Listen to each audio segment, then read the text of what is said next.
Frustrated. I'm a doctor. I work here. I'm literally wearing my hospital ID. Buddy, at this point I don't care. You are coming with me. Is it because I'm black? That's why you don't care to even check my badge? Maybe. Go ahead and slowly turn around and put your hands behind your back. So you're arresting a doctor in his own workplace without confirming If anything. you keep talking, I'll add resistance. Dr. Marcus Hayes had just saved the life of a 7-year-old child. His hands still trembled slightly from the adrenaline as he walked out of the trauma room, his white lab coat swaying gently as he walked. Underneath, he wore the typical blue hospital shirt that all doctors wore, and his identification badge hanging from the coat swung softly with each step. It was 3 a.m. on a Saturday, and the Memorial Hospital emergency room was at its most chaotic moment. Ambulance sirens echoed from outside, nurses rushed back and forth with medication trays, and the characteristic smell of disinfectant mixed with fear hung heavy in the air. Marcus had worked 12-hour shifts for the past 5 days straight, covering for sick colleagues. But he never complained. Saving lives was all he had ever wanted to do since he was a child growing up in the South Bronx. He stopped in the main emergency room hallway, needing to review some charts before updating the next patient's family. Marcus leaned slightly against the wall, holding a clipboard with medical papers, his eyes quickly scanning test results and nursing notes. He was 34 years old and considered one of the hospital's most talented emergency physicians. His colleagues respected him. His patients adored him. He had a rare ability to remain calm under extreme pressure, to make split-second decisions that meant the difference between life and death. On that specific night, he had just stabilized a boy who arrived unconscious after a car accident. Marcus was so absorbed in reading the charts that he didn't immediately notice when a police officer entered the hallway from reception. Sergeant Lisa Brennan had 15 years of service and a reputation for being strict to the point of inflexibility. She had come to the hospital following a suspect from a bar fight who had been brought by ambulance half an hour earlier. Lisa was irritated, tired from a long shift, and had no patience for anything. When she turned the corner and saw Marcus standing in the hallway, something in her mind made a quick calculation that was completely wrong. To Lisa, the scene didn't make sense the way it should. She saw a black man standing in a hospital hallway at 3 a.m. She noticed the white lab coat, but somehow her brain didn't process this as evidence that he was a doctor. Maybe she assumed he had stolen the coat. Maybe she simply couldn't conceive that a young black man could be an emergency room physician. Whatever the reason, Lisa immediately decided Marcus was suspicious. She marched up to him with that aggressive confidence some police officers mistake for competence, her hand instinctively resting near her holster. Marcus looked up when he heard the heavy footsteps approaching. He saw the officer coming toward him and initially thought she needed directions or information about a patient. He smiled politely, that professional smile doctors develop to calm people in stressful moments. But what Lisa said next completely wiped the smile off his face. She demanded to know what he was doing there, why he was wandering the hallways, and ordered him to show identification immediately. Her tone wasn't that of someone asking a routine question. It was accusatory, aggressive, as if she had already decided he was doing something wrong. Marcus was confused for a second, processing what was happening. He looked at his own white lab coat, at the badge clearly visible hanging from it with his photo, name, and the title, Dr. Marcus Hayes, M.D., Emergency Medicine printed in large letters. He looked at the clipboard in his hands with official hospital medical forms. Everything about his appearance screamed that he was exactly what he was, a doctor working in his own hospital. But Lisa wasn't looking at any of those things. She was looking at the color of his skin and seeing only what her prejudices allowed her to see. Marcus felt that familiar and terrible sensation in his stomach, that sickening recognition that no matter how many degrees he had or how many lives he saved, to some people, he would always be suspicious first. Marcus calmly pointed to the badge hanging from his coat, his voice maintaining that professional tone he used with difficult patients.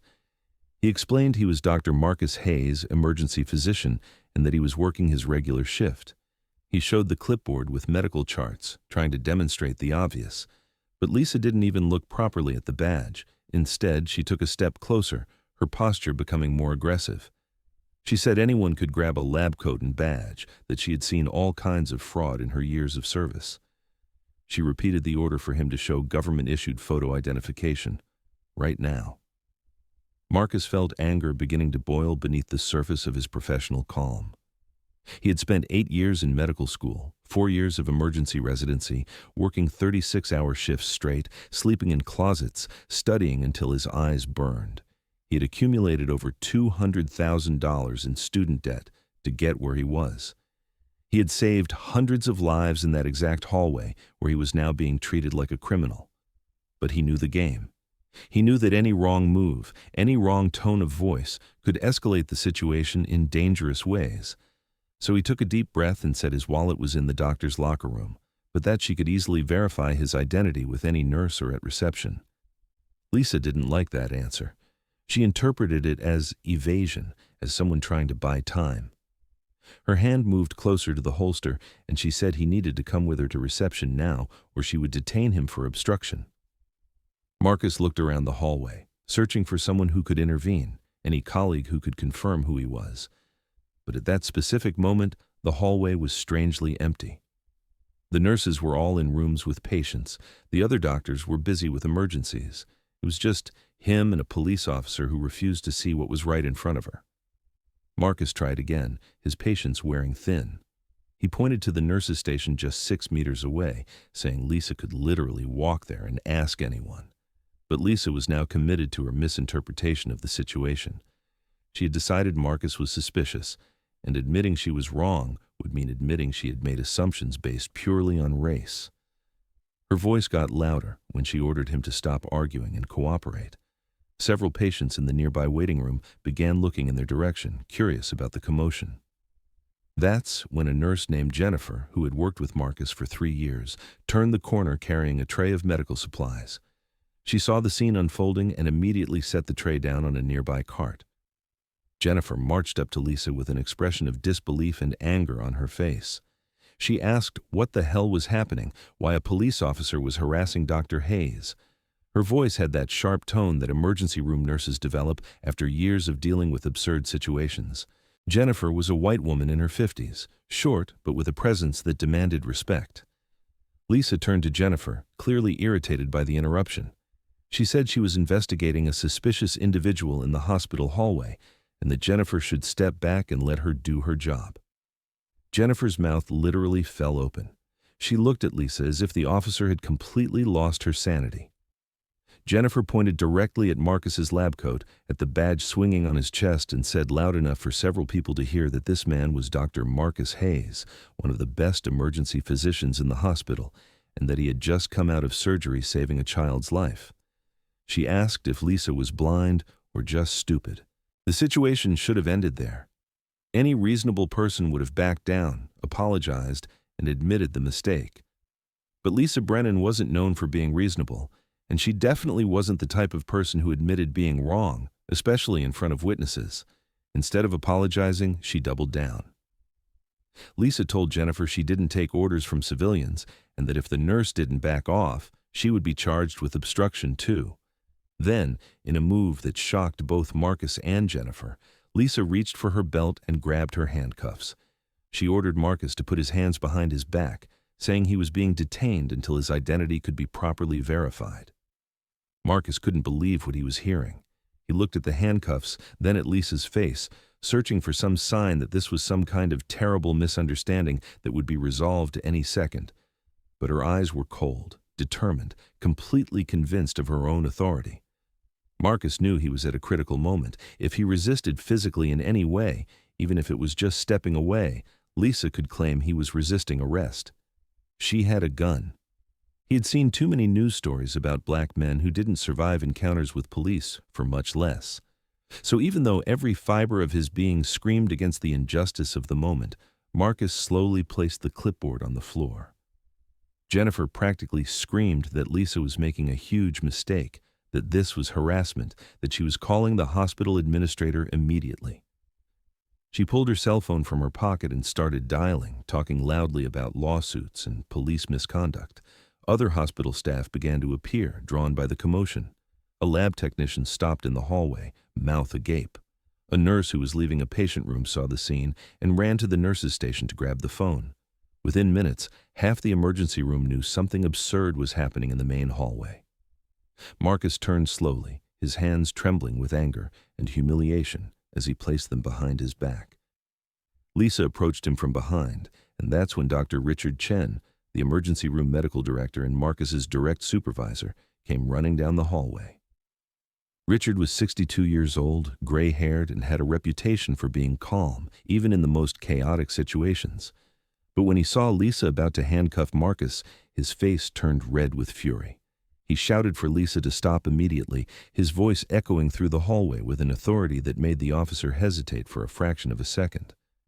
Richard marched up to them and positioned himself between Lisa and Marcus. He identified himself as the medical director of the emergency department and demanded to know under what authority Lisa was detaining one of his doctors. He pointed to Marcus's lab coat, to the badge, to the medical charts on the floor. Richard said Marcus was a respected physician who had worked there for 5 years, who had saved countless lives, and that unless Lisa had an arrest warrant or actual evidence of a crime, she needed to leave his hospital immediately. His voice was trembling with controlled anger, each word cutting like a scalpel. Lisa finally seemed to realize she had gone too far. She looked around and saw there were now at least a dozen hospital staff members watching, many with phones in their hands, some clearly recording. She saw the expressions of shock and anger on their faces. She heard Jennifer on the phone saying her name and badge number to someone, probably the hospital administrator or a lawyer. Lisa tried to regain some control of the situation. She said she was just following protocol, checking the identity of someone who looked suspicious, but her words sounded weak even to her own ears. Richard wasn't buying any of it. He asked exactly what looked suspicious about a man wearing a white lab coat with a doctor's badge, holding medical charts, standing in the hallway of a hospital where he worked. Lisa had no answer for that. Lisa put the handcuffs back on her belt, trying to make it seem like that had been her intention all along. She mumbled something about just doing her job and ensuring hospital safety, but her words were drowned out by the growing noise of more staff arriving in the hallway. Marcus lowered his hands slowly, his entire body tense with barely contained anger. He looked directly into Lisa's eyes and asked in a low but clear voice if she would have done the same thing to a white doctor, if she would have ignored the lab coat, the badge, the charts, and demanded identification from anyone else. The silence that followed was deafening. Lisa didn't answer because they both knew the answer. Richard told Lisa she needed to leave the hospital immediately or he would call security to escort her out. He also mentioned that the hospital had security cameras in every hallway and that this entire interaction had been recorded. Lisa quickly realized she was on dangerous ground. She tried one last time to recover some authority, saying she was at the hospital investigating a suspect from a separate incident and had every right to be there. Richard cut off that excuse immediately, saying if she had a suspect to investigate, she should go do that instead of harassing medical staff members. He pointed toward the exit and waited. Lisa finally began to retreat, but not before casting one last defiant look at Marcus. She said this wasn't over, that she was going to file a report about the incident. Marcus, who had remained silent during most of the exchange, finally spoke again. He told Lisa she was right about one thing. This definitely wasn't over. He was going to personally ensure that every second of that encounter was documented, reviewed, and that there were appropriate consequences. It wasn't a threat. It was a promise, said with the icy calm of someone who knew exactly how the system worked and had the resources to use it. After Lisa left, the hallway erupted in conversations. Nurses, technicians, and other doctors gathered around Marcus, asking if he was okay, expressing outrage at what they had just witnessed. Jennifer put her hand on his shoulder and said she had everything recorded on her phone, every second since she arrived in the hallway. Other staff members also showed their phones, saying they had filmed different parts of the encounter. Marcus thanked everyone, but his mind was already working on another level. He knew this wasn't just about him, it was about how many other black professionals were treated this way every day, in hospitals, offices, stores, simply for existing in spaces where others didn't expect to see them. Richard took Marcus to his private office, closed the door, and for a moment the two men just stood there in silence. Richard had worked in medicine for 4 decades and had seen a lot, but this genuinely shook him. He asked Marcus what he wanted to do. Marcus didn't hesitate. He wanted to file a formal complaint against Lisa Brennan. He wanted the police department to investigate. He wanted the hospital to make a public statement about the incident, and most importantly, he wanted to sue both Lisa personally and the police department for harassment, false arrest, and civil rights violations. Richard nodded and said the hospital would support Marcus completely, that they would provide all security footage, witness statements, and anything else Marcus's lawyers needed. In the next few hours, while Marcus's shift technically still continued, he could barely concentrate on patients. Other staff members covered his cases, insisting he take time to process what happened. But Marcus was stubborn. He went back to work, seeing patients, saving lives, doing exactly what he should have been doing when he was interrupted and humiliated.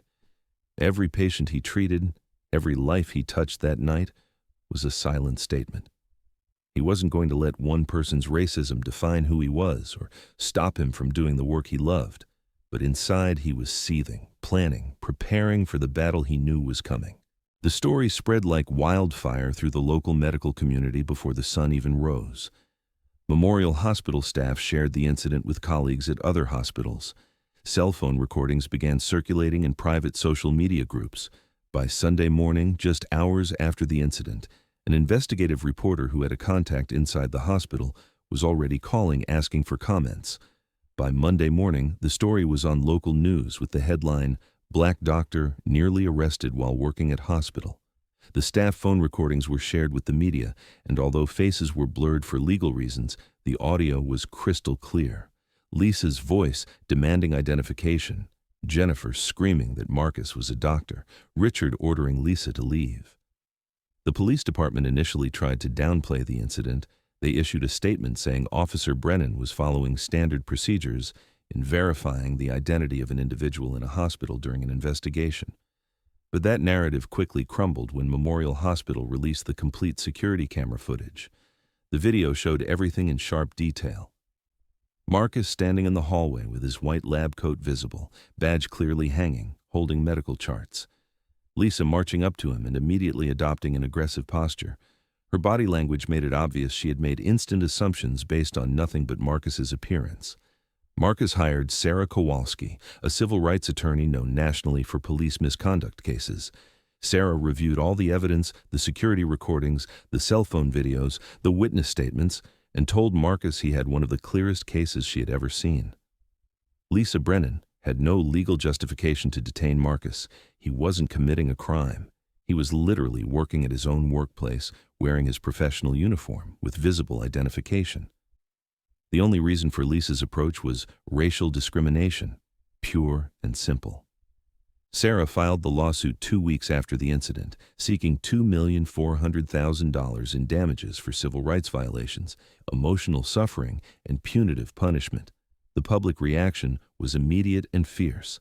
Civil rights organizations organized protests outside the police station. Black doctors from across the country began sharing their own stories of being mistaken for janitors, security guards, or anything except what they really were. The hashtag #DrWhileBlack began trending on social media, with thousands of medical professionals sharing experiences of discrimination. The pressure on the police department to act became unsustainable. They couldn't just file this away and hope it disappeared. The evidence was too clear. The public outrage was too high. Lisa Brennan was placed on administrative leave while an internal investigation was conducted. But Sarah Kowalski wasn't satisfied with that. She leaked to the press that during her investigation, she had discovered Lisa had a history. 5 previous complaints from citizens alleging discriminatory treatment, all filed away without action. 3 of those complaints were from black men who said they had been stopped without reason, aggressively questioned, treated as suspects when they were simply living their lives. The police department had ignored these warnings and now had a public relations disaster and a federal lawsuit on their hands. Marcus gave a press conference 6 weeks after the incident.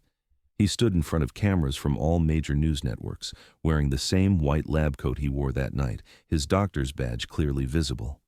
He spoke calmly, without apparent anger, but with a conviction that was impossible to ignore. Marcus explained he wasn't doing this for personal revenge.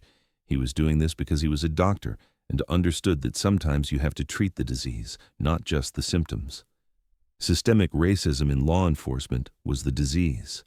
What happened to him was just a symptom. He wanted the lawsuit to create real change, not just an apology and a quiet settlement.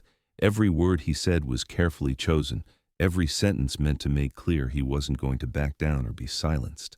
The case went to trial 8 months after the incident. The courtroom was packed with reporters, civil rights activists, and Marcus's medical colleagues who took the day off to support him. Lisa Brennan sat next to her lawyers provided by the police union, looking 10 years older than on the night of the incident. Her face was pale and tense. She knew the evidence against her was overwhelming, but the union had insisted on going to trial instead of settling, a decision they would soon regret. Sarah Kowalski presented the case methodically, like the legal surgeon she was. She showed the security footage repeatedly, pausing at key moments, Marcus standing calmly with lab coat and badge visible. Lisa completely ignoring these obvious evidences, her aggressive body language, the moment she reached for the handcuffs. The witnesses were devastating for the defense. Jennifer took the stand and described the scene in vivid detail, her voice trembling with contained anger as she explained how she had seen Marcus treated as a criminal simply for existing in his own workplace. Dr. Richard Chen testified about Marcus's impeccable credentials, his 5 years of exemplary service, the dozens of lives he had saved. He also mentioned that in his 40 years of medicine, he had never seen a white doctor approach that way at the hospital. Other hospital staff testified about the trauma they witnessed, how the scene had affected the morale of the entire staff, especially staff of color who now felt less safe in their own work environment. Lisa's lawyers tried to argue she was just being cautious, that hospitals are places where anyone can enter, that she had seen people impersonate medical professionals before. But Sarah easily destroyed these arguments. She asked if Lisa had checked the identity of any white doctors that night. Silence. She asked if Lisa really believed someone would steal a lab coat, forge a photo badge, memorize enough medical terminology to carry convincing charts, all just to stand in a hospital hallway at 3 a.m. The logic was absurd. Sarah then presented the 5 previous complaints against Lisa, establishing a clear pattern of racial discrimination. The most powerful moment of the trial came when Marcus testified. He didn't cry. He didn't shout. He simply told his story with the same clinical clarity he used when describing medical cases. He talked about working double shifts, about being exhausted after saving a child's life, about looking at that hallway where he had saved hundreds of patients and feeling completely powerless. He described the humiliation of having to prove his own existence, his own profession, to someone who refused to see what was right in front of her. Marcus looked directly at the jury and said the most painful part wasn't the near arrest. It was realizing that no matter how many degrees he had, how many lives he saved, or how hard he worked, to some people, he would always be suspicious first and human second. The jury deliberated for less than 4 hours. They returned with a unanimous verdict in favor of Marcus on all charges: civil rights violations, false arrest, emotional suffering. And then came the part that made national headlines. The jury awarded Marcus exactly the $2,400,000 he had requested, but also added additional punitive damages of $800,000 against Lisa personally and the police department. The total of $3,200,000 was one of the largest civil rights verdicts in the state that year. The courtroom erupted in applause. Lisa put her face in her hands. Marcus remained seated calmly, nodding once, satisfied that justice had been served. The aftermath was swift and sweeping. Lisa Brennan was fired from the police department 3 days after the verdict. Her police certification was permanently revoked, which meant she could never work in law enforcement again anywhere in the country. The police department was forced to implement radical changes in training. Every officer now had to go through 60 hours of annual implicit bias training, not the 15-minute videos they used to use. They created a civilian oversight panel with real power to investigate complaints. All stops and detentions now had to be documented with clear justification. The police chief, under immense pressure, eventually resigned 6 months later. Marcus used part of the settlement money to establish a foundation called Seen and Heard, dedicated to supporting Black professionals who faced discrimination in their workplaces. The foundation provided legal assistance, counseling, and created racial bias training programs for hospitals and companies. Marcus became a national voice on racism in medicine, giving lectures at medical conferences, writing articles, appearing on news programs. He never stopped working as an emergency physician at Memorial Hospital. That hallway where he was humiliated became a daily reminder of why his advocacy work mattered. Every life he saved, there was a silent statement that he belonged in that space, always belonged, and no amount of prejudice could change that. Lisa Brennan disappeared from public life after losing her job. Rumors said she had moved to another state, that she was working in private security under a different name. Some felt sorry for her, arguing her life had been ruined by a mistake. But Marcus, when asked about it in interviews, always responded the same way. It wasn't a mistake. It was a choice. Lisa chose to see his skin before seeing his lab coat, chose to ignore obvious evidence because it didn't fit her prejudiced assumptions, chose to escalate the situation even when multiple people tried to correct her. These were choices, and choices have consequences.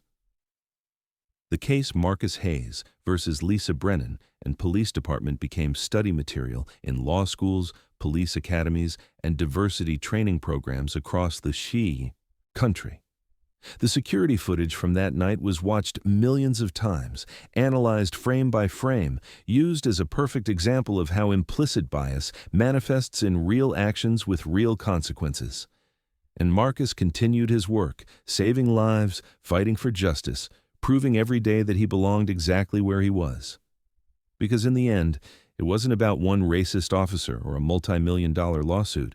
It was about dignity, about being seen as human first, and about ensuring the next generation of black doctors never had to prove their existence just to do the work they loved.